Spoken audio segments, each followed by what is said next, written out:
9 देवियों का कन्या पूजन।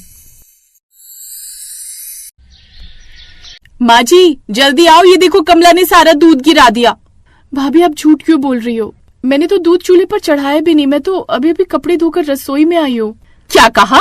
मैं झूठ बोल रही हूँ? अभी तुझे बताती हूँ। माँ जी अच्छा हुआ आप आ गई, मैं जा रही हूँ अपने मायके, मुझे नहीं रहना यहाँ। मेरे मायके वालों ने आप सब पर तरस खाकर ये इतना बड़ा घर और कारोबार दहेज में दे दिया ताकि आप सबको परेशानी ना हो, पर इस घर में मेरी कोई इज्जत नहीं है।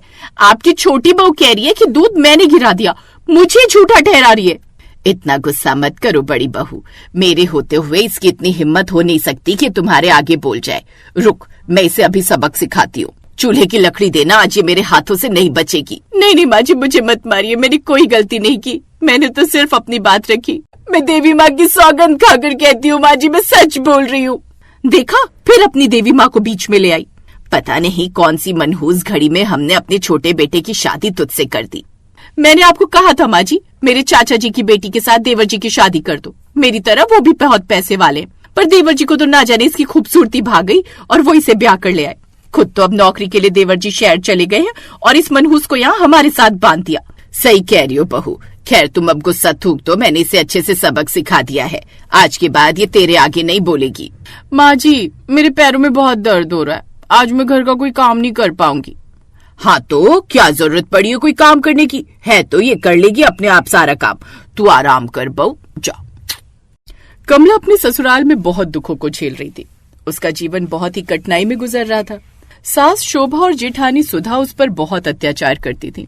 कारण था कमला का गरीब होना, पर इतने अत्याचार होने के बाद भी कमला ने अपनी हिम्मत नहीं खोई थी। उसे विश्वास था कि दुर्गा माँ एक दिन उसके जीवन से सारे दुखों का अंत जरूर करेंगी। इसी विश्वास के साथ वो प्रतिदिन माँ दुर्गा की पूजा और आराधना किया करती थी। पर कमला का माँ दुर्गा की पूजा और भक्ति करना उसकी सास और जेठानी दोनों को पसंद नहीं था। वो दोनों कमला से बहुत चिढ़ती थी। कमला नियम से नवरात्रि के व्रत और कन्या पूजन कई सालों से करती आ रही थी। कमला शादी के बाद पहली बार अपने ससुराल में नवरात्रि व्रत रखने वाली थी। ये बात जेठानी को पता चल गई और वो एक योजना लेकर अपनी सास के पास आई। माँ जी मेरे पास एक रास्ता है जिससे आप हमेशा के लिए कमला से छुटकारा पा सकते हो। सुधा ने शोभा के कान में कुछ ऐसा कहा जिसे सुनकर शोभा की आंखों में क्रूरता भरी चमक आ गई। नवरात्रि पर्व आने वाले थे। इसी बीच कमला का पति रमेश कुछ दिनों के लिए गांव आया। रमेश के सामने तो दोनों सास बहू के तेवर ही बदल गए। वो दोनों कमला के साथ ऐसे प्रेम पूर्वक व्यवहार करने लगी मानो शोभा से अच्छी सास और सुधा से अच्छी जेठानी दुनिया में कोई और हो ही ना। रमेश बेटा, हम तो चाहते थे कि तू नवरात्रि पर्व पर यहाँ रहे, तेरी पत्नी का पहला नवरात्रि पर्व है, अगर तू उन दिनों यहाँ रहेगा तो उसे भी अच्छा लगेगा। माँ अगर काम ना होता तो मैं रुक जाता, मालिक ने एक ही हफ्ते की छुट्टी दी है, अब दिवाली पर छुट्टी मिल रही है तब मैं एक पूरा महीना यहाँ रुकूंगा। हाँ ये ठीक रहेगा तेवर जी, वैसे भी मेरी प्यारी देवरानी कमला की इस घर में पहली दिवाली है, तो फिर हम सब मिलकर खूब धूमधाम से दिवाली का त्योहार मनाएंगे। चलो अच्छी बात है, इस बार दिवाली का त्योहार बहुत बढ़िया जाने वाला है। रमेश बच्चों के लिए शहर से थोड़ी आतिशबाजी खरीद लाना, सब मिलकर आतिशबाजी का मजा उड़ाएंगे। आप चिंता मत करो भैया, मैं ढेर सारी खरीदारी करके ही आऊंगा। अच्छा कमला अपना ख्याल रखना, मैं चलता हूँ। मैंने आपके साथ के लिए कुछ रोटियां बांध दी हैं, आप लेते जाइए। कमला रमेश की तरफ देखकर मुस्कुरा दी, पर उसे ये भी पता था कि रमेश के जाते ही फिर से उसकी सास और जेठानी उसके साथ पहले जैसा व्यवहार करने लगेंगी। अब रमेश तो यहाँ था नहीं, इसलिए दोनों सास बहू को मौका मिल गया कमला को इस घर और गांव से निकलवाने का। नवरात्रि व्रत प्रारंभ हुए। कमला पूरे भक्ति भाव के साथ नवरात्रि व्रत रखने लगी। माँ जी कल कन्या पूजन है, हमें गांव के सभी घरों में मना करना है कि वो अपनी कन्याओं को कमला द्वारा किए गए कन्या पूजन में ना भेजे। हमें उन्हें विश्वास दिलाना होगा कि कमला नवरात्रि पर्व का उल्लंघन कर रही है, पर हमें जो भी कार्य करना है वो बहुत सावधानी पूर्वक करना होगा ताकि गांव की औरतों को हम पर विश्वास हो जाए और वो कन्या पूजन के लिए अपनी कन्याओं को हमारे घर न भेजें। चिंता मत करो माँ जी, बस कल सुबह होने दो। कल के बाद कमला ना इस घर में रहेगी और ना इस गांव में। जहाँ तक मुझे पता है गांव वाले उसे धक्के मारकर निकाल देंगे और उसके बाद मेरे चाचा जी की लखपति बेटी बनेगी आपकी छोटी बहू। अगली सुबह कमला जल्दी उठ गई। उसने स्नान आदि करके माँ दुर्गा की पूजा आरती की और प्रसाद का भोग लगाने लगी। कमला की सास और जेठानी दोनों छुपकर उसे देख रही थी। कुछ देर बाद कमला कन्याओं को बुलाने के लिए चली जाती है। और पीछे से उसकी सास और जेठानी हलवा पूरी चने के भोग में लहसुन प्याज मिला देती हैं। ये देखकर 9 देवियां क्रोधित हो जाती हैं। देवी दुर्गा, हमारी भक्त कमला कितने भक्ति भाव के साथ कन्या पूजन की तैयारी कर रही है। उसने बहुत पवित्र भाव से भोग को तैयार किया था।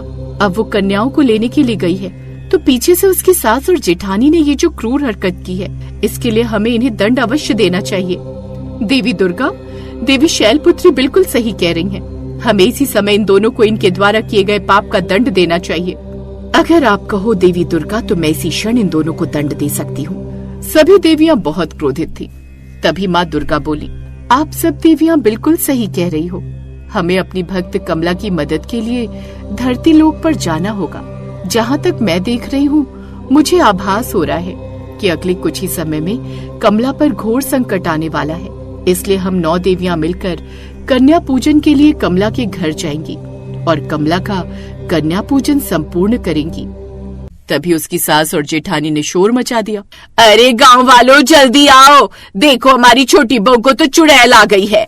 देखो भोग के प्रसाद में ये लहसुन और प्याज का इस्तेमाल कर रही है। राम राम राम, ये तो घोर पाप है। हाँ हाँ, आओ जानकी चाची, मनोरमा तुम भी देखो, ये तो कन्या पूजन को खंडित कर रही है। तुम्हारी घर की बेटियां कन्या पूजन पर प्याज और लहसुन खाएंगी तो इन्हें पाप लगेगा। भाभी, आप ये क्या कह रही हैं? माँ जी, मैंने कोई प्याज लहसुन का इस्तेमाल नहीं किया। मेरा भोग बिना प्याज लहसुन का है। कितना झूठ बोल रही हो कमला? वो देखो, प्याज के छिलके भोग के पास रखे हैं। इसका मतलब प्रसाद में तुमने प्याज लहसुन डाला है। मेरी बात तो सुनो, एक बार प्रसाद देख तो लो, उसमें कुछ नहीं है। अरे हमें कुछ नहीं सुनना। चलो बच्चों, वापस अपने घर चलो। अब तुम्हें इस घर में कन्या पूजन में नहीं बैठना। कमला रोने लगी। गांव की औरतें अपनी कन्याओं को वापस ले गई।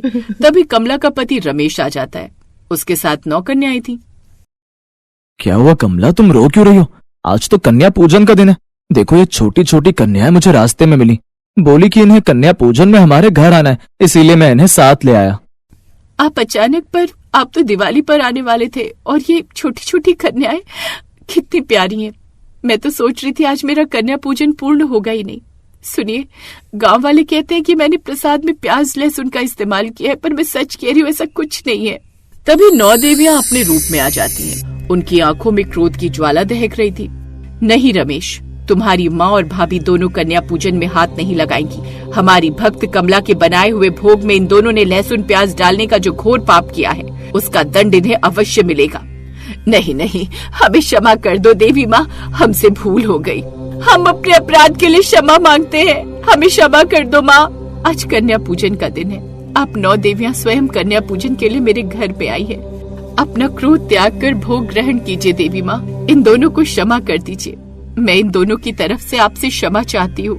देखा शोभा, तुम्हारी बहू कितनी अच्छी है। अभी भी तुम दोनों का ही भला सोच रही है। जीवन में ईर्ष्या का त्याग कर दो, बदले की भावना छोड़ दो और प्रेम भाव से रहो, तभी जीवन सफल रहेगा। वरना बुरे कर्मों का फल हमें इसी जन्म में भोगना पड़ता है। कमला की सास और जेठानी को अपनी गलती का एहसास हो चुका था। 9 देवियों की शक्ति से कमला का बनाया हुआ प्रसाद बिल्कुल शुद्ध था। कमला ने अपने पूरे परिवार के साथ मिलकर 9 देवियों का पूजन किया, उनकी आरती उतारी।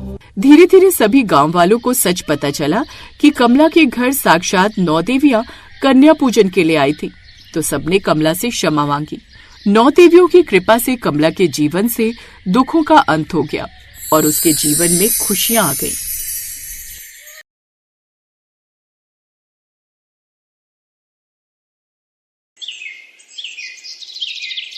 नीलपुर गांव में गरीब सुधा अपने भाई भाभी के साथ रहती थी। सुधा का पति एक शराब के ठेके पर काम करता था, जहां उसे शराब की लत लग गई और उसने शराब पीना शुरू कर दिया। धीरे धीरे उसकी ये लत बढ़ती गई और अब शराब पीते पीते एक रोज वो शराब ही उसे पी गई और उसकी मौत हो गई। पति की मौत के बाद सुधा अपनी 6 साल की बेटी के साथ अपने मायके गाँव वापस आ गयी।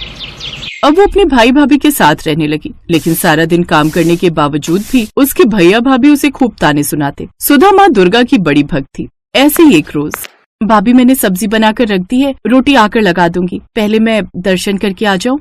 ये कहकर वो दुर्गा माँ के मंदिर चली गई। इधर घर पर उसकी 6 साल की बेटी आंगन में खेल रही थी।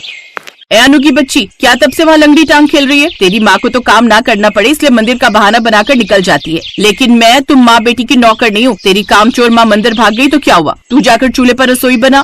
क्या मामी मैं? लेकिन मुझे तो चूल्हा जलाना ही नहीं आता। मैं कुछ नहीं जानती, और अभी नहीं सीखेगी तो कब सीखेगी? पूनम अनु को जबरदस्ती रोटी बनाने चूल्हे के पास बिठा देती है। अनु आग जलाने की कोशिश करती है कि तभी उसका हाथ जल जाता है। आह माँ! ज्यादा नखरे मत कर और जल्दी जल्दी रोटी बेल, समझी? और ये टेढ़ी मेढ़ी नहीं चलेगी, एकदम गोल रोटी बेल। अनु रोते हुए कोशिश करती है कि इतने में पूनम की 10 साल की बेटी नेहा वहाँ आ जाती है और चूल्हे से थोड़ी सी चिंगारी निकलकर उसके हाथ पर आ लगती है। माँ! मेरी बच्ची, क्या हुआ तुझे? कितनी बार कहा है चूल्हे चौके से दूर रहा कर, और मैं अच्छे से जानती हूँ ये सब ना इस अनु ने जानबूझकर किया है। रुक, मैं अभी तुझे बताती हूँ। ये कहकर पूनम डंडे से अनु की पिटाई करने लगती है। तभी सुधा मंदिर से लौट आती है, साथ ही उसका भाई भी खेतों से लौट आता है और वो कुछ कह पाती उससे पहले ही पूनम अपने पति के सामने रोने गिड़गिड़ाने लगती है। मेरी तो कोई वैल्यू ही नहीं है, इस घर में सारा दिन बस गधों की तरह काम करते रहो और फिर इस फुटभर लड़की के मुंह से ताने सुनो। सुनो जी, अब इस घर में या तो सुधा दीदी और ये छोकरी रहेंगी या फिर मैं और नेहा। सारा दिन ये बस पूजा का ढोंग करती रहती है और भोग के नाम पर रोज रोज तरह तरह की चीजें बनवाती रहती है और मेरा राशन खत्म कर देती है। अपनी पत्नी की बातों में आकर अब वो इस बात के लिए मान जाता है और अपनी बहन से इस बारे में बात करता है। सुधा दीदी, आप कुछ दिन के लिए मौसी के घर हो। वैसे भी बहुत दिनों से वो आपको याद कर रही हैं और मुझसे कह रही थी कि आपको लेकर आ जाऊं। हाँ माँ, मुझे भी यहाँ नहीं रहना। उस वक्त घर के हालातों को देखकर सुधा ने हाँ करना ही ठीक समझा। ठीक है भैया, लेकिन मुझे मौसी के घर का रास्ता नहीं पता। अरे तो इसमें कौन सी बड़ी बात है, कल तू अपना सामान बांध लेना, मैं छोड़ आऊंगा। अगले दिन सुधा अपनी बेटी के साथ कपड़ों की पोटली बांधे, एक हाथ में माँ दुर्गा की मूर्ति लिए उसके साथ जंगल के रास्ते चल पड़ी। चलते चलते उन्हें काफी दूर हो गई। बहन, मुझे जरूरी काम याद आ गया, मुझे जाना होगा। तुम बस यूं ही सीधा सीधा चलती जाना, तुम अपने आप पहुंच जाओगी। अच्छा ठीक है, मुझे देर हो रही है। किशन वहाँ से जल्दी से चला जाता है। सुधा समझ चुकी थी कि उसका भाई उसे जानबूझकर छोड़कर चला गया है। ऐसे ही चलते चलते शाम हो जाती है, लेकिन जंगल अभी भी खत्म नहीं हुआ था। अनु अपनी माँ से बोलती है, माँ अब तो बहुत प्यास लग रही है, पानी पीना है। हाँ मेरी बच्ची, उस ओर से बहती नदी की आवाज आ रही है, चल वहीं चलते हैं। वो दोनों चलते चलते वहाँ पहुँच जाती हैं और नदी से पानी पीकर अपनी प्यास बुझाती हैं। हे माँ दुर्गा, मैं जानती हूँ मेरे भाई भाभी पर अब हम बोझ बन गए हैं, इसलिए उन्होंने हमें त्याग दिया। अब मैं अपनी बच्ची के साथ कहाँ रहूंगी माँ। तभी अनु की नजर एक झोपड़ी पर जाती है। माँ माँ, वो देखो सामने एक झोपड़ी है, चलो ना हम वहीं चलते हैं। तुम ठीक कहती हो बेटा, वैसे भी रात ज्यादा हो गई है, यो रात को जंगल में ज्यादा देर तक रुकना ठीक बात नहीं। चलो अंदर चलते हैं, शायद यही दुर्गा माँ की मर्जी हो।